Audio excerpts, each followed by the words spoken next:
ko sa Pilipino. Kabalo mangod ko, alam ko ba how he took his oath seriously.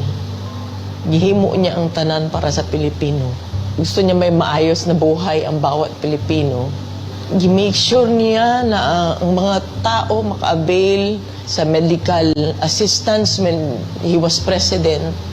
Gi-make sure niya na before mulanding ang bagyo, naa na siya dito, mag-una na siya dito. Katong sa Marawi, gi-make sure niya mawala ang kagubot. Even sa iyang katigulangon, naningkamot yun siya. Katong siya naglingkod na presidente. Miski nakapoy siya, wala mo kabalo na during the time na pandemic, almost failing na iyang health. Pero gusto gito niya mag-cabinet meeting pa rin. He does not care kung magka-COVID siya. He doesn't deserve this kind of treatment. Di naman gani, gusto na siya mo trabaho. Di na gusto mo dagan ang papolitika. Ang tao lang si amugos niya. Kinakatila mo sa kind of leadership na iyang ihatag. You may find his mouth very foul. Masulti siya o kuan. Igo naman siya mangisog. I remember that time na giingnan ako ayuhan ng Pasig River. Giingnan ako na siya. Dali naman na pag-isog-isog lang man ka. Maura man na iya ha. Ang isog-isog niya na iresulta. Ngayon, nag-inabuso na siya during sa iyang presidency. Wala nag-abuso. Wala ngawat. Nagpakumbaba siya, miski presidente na siya. Makita niya mo siya matrato-tao. Naluhoy ko kay pagkaon alang tani ang gusto. Dili na siya materialistic. He doesn't care kung naa siya'y kwarta o wala. He doesn't care kung unsa iya ang isuot. Daan.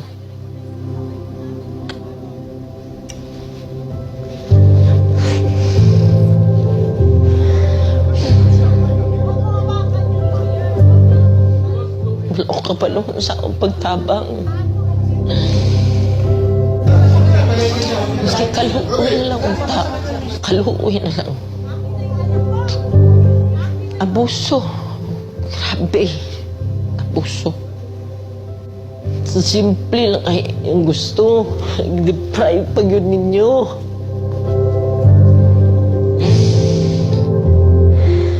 Simple lang kayo ang gustuhan na.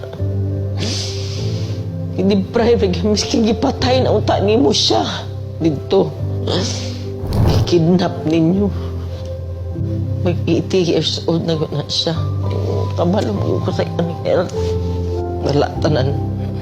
Wala gani medisina. Kagikan mi sa Hong Kong. Good for 3 days lang iyang dala. Pati sa nina. Kapi, abuso.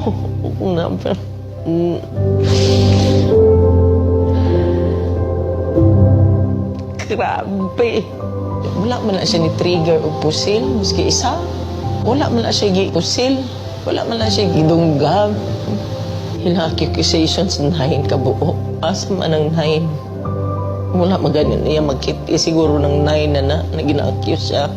How gani, grabe gani, kulong na nilang gibulhot na nila diri sa Pilipinas na iyang natawan. Yung anak pag ginabuhat diri sa mga... Di ko katulog, dili ko makapuyo sa among sariling balay. Balo ka ba? First night na ako gikan sa katong pag-abot na mo uguan. Wala na ko nakauli sa among balay. Plano-plano na lang ko asa ko matulog. Nangiyo lang ko. Wala ko kabalong sa wala ko kabalong sa Naluoy lang ko kay ultimo pagkaon na ba? Binisaya lang ang gusto na. Kung uba naghandom, mansyon ka na sa dili. God. Ano lang. Maghangyo ko sa inyo.